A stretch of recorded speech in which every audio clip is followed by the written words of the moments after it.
As Barou was assembling his army and getting ready to fight the generals and the chieftains, we cut to King Ludendorff. As Ludendorff was assembling his army, he was getting prepared to expand. He was getting prepared to conquer. As without Barou, the rebels could expand. As King Ludendorff got ready, he then began to launch his attacks. As we cut to the Pope would be sitting down. As the Pope looked around, he had a bad feeling. His magic was telling him that something was wrong, that something was coming out to get him. But it wasn't the rebels. The rebels weren't big enough to threaten him. So what was it? As eventually the crow flew towards him, and Pope said, "What was it?" As he said, "King Ludendorff is expanding. He wants to bring back the monarchy, and he thinks he can finally do it." Pope would get up and say, "What do you think is new?" As he sighed. As then he kicked the crow down to the floor. As the crow cried out in pain, Pope said, "Listen here. Send out some heroes." As the Pope sent out a few heroes, the heroes were people blessed with the Pope. You see, the Pope blessed people with his magic, giving them powers, and turned them into the heroes. As the crow would get up and say, "All right, sir, and remember, don't push them back too far. We need to make sure they're still alive so people have a threat to worry about instead of me." The crow would nod as he flew off. As then the Pope would stand up and look out the window as he thought about things, as he thought about his life. It's been so long since he overthrew the monarchy, since he saved humanity and made them banner around him. As then he smirked. "I have the power. I am chosen by God, and I will lead humanity. Nothing can stop me." As then we cut back to Barou. As all the chieftains were gathering together, each one different. One was a giant wolf, one was a giant bat, one was a monster made out of slime. Each one was completely different, and Barou was going to have to fight them one by one. As the Kaiser would start to talk in Borough's head, "Are you ready now? Are you ready to fight each chieftain one-on-one? If you die, I'll just have another one fight. We need to unite soon. The Pope's becoming too powerful. I've been waiting for the perfect warrior. You might be it." Barou would say, "How flattering," as then he would drink a shot of whiskey. As then he would start to look around. As each chieftain one by one lined up to fight Barou, first would be the giant wolf. As Barou would say, "What object do you even have?" As the wolf would start to grow hands. As then he grabbed a sword, a giant one, and began to swing it towards Barou. As Barou dodged, he said, "Not bad, not bad," as he teleported behind the wolf and kicked it.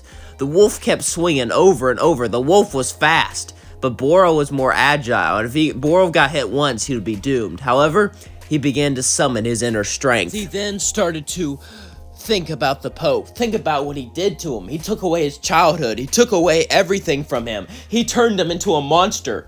And worse, he got rid of the love of his life. He got rid of the one thing that kept him sane, the one thing that kept him going, the one thing that made him believe in love. As Barou began to scream back at the wolf, he would teleport inside of its body and jump out of its stomach. As it fell down, Barou would grab the sword as it would shrink down to his size. As the Kaiser would say, "God, that was barbaric." Barou would say, "Barbaric, yes, but effective, yes." So it was a giant ball of sentient pink slime, made from pure slime. The slime was hot enough to burn you to the touch. As it started to shoot out its body parts, like tentacles. As Barou would keep dodging it, he would teleport around the slime, but the slime would expand and move underground, making it so Barou couldn't get to it. No matter where he teleported, the slime was always there. But then Barou would pull out the sword.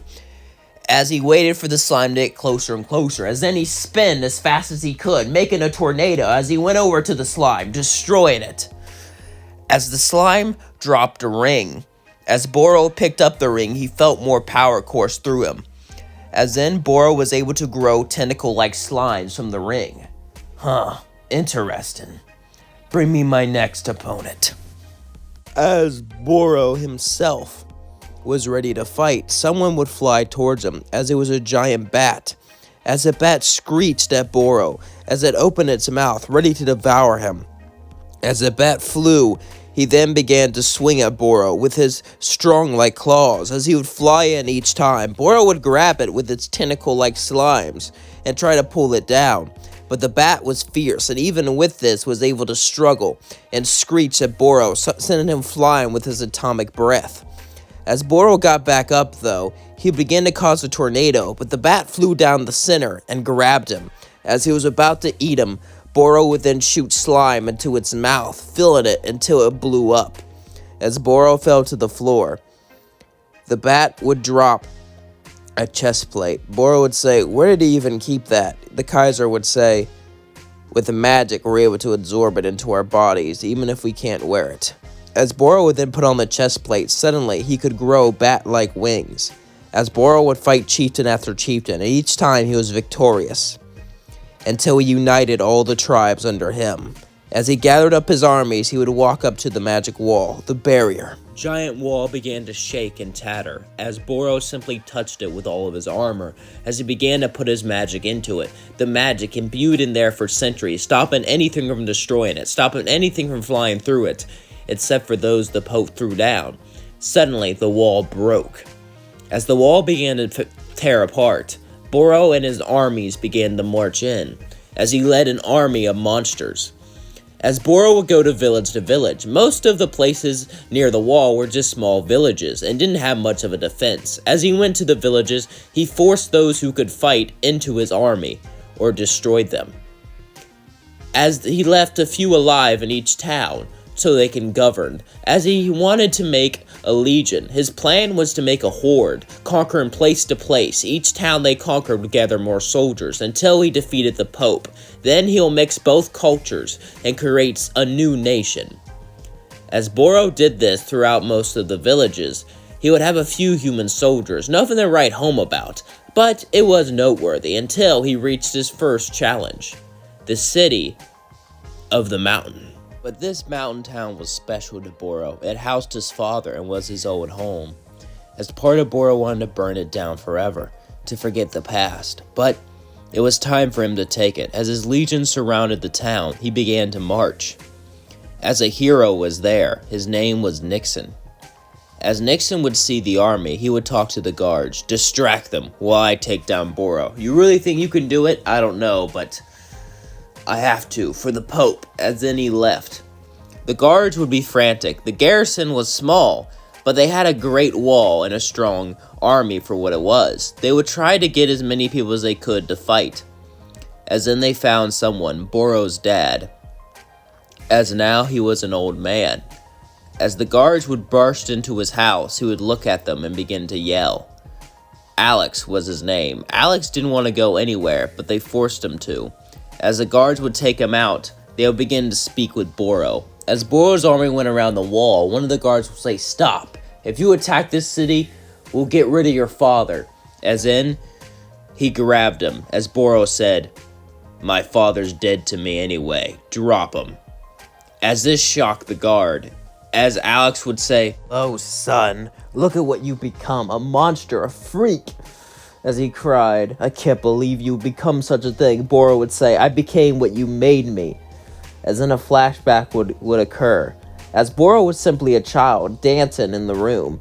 As his dad would walk in and say, "What are you doing?" "I want to be a dancer, Dad. I'm practicing." As then he said, "Dancing's not manly." As then his father would push him to the floor and say, "You need to be manly," as he would yell at him like he normally did. His father instilled manly values into him and forced him to conscript. The military paid people for children that signed up, so his father forced him into the army. As Barou would look at his father, he would say, "Do me a favor and drop him." The guards were shocked, but just then, Barou would teleport behind him and punch what looked like the air, as suddenly Nixon fell down. "Huh, you thought you could sneak up on me? Hey, how did you know it was me leading the army? That must mean," as he teleported away, he grabbed the crow and then teleported back. As Nixon charged at Barou, Barou would say, "Be a doll and let me talk to this messenger." As then Luna would jump in and begin to fight Nixon. As Barou would look at the crow and say, "You've been spying on me, haven't you? Well, tell the Pope something." The crow would say, "What?" "Tell the Pope I'll take his head, just like he took Alfred's. As Barou let go of the crow, he flew away to talk to the Pope.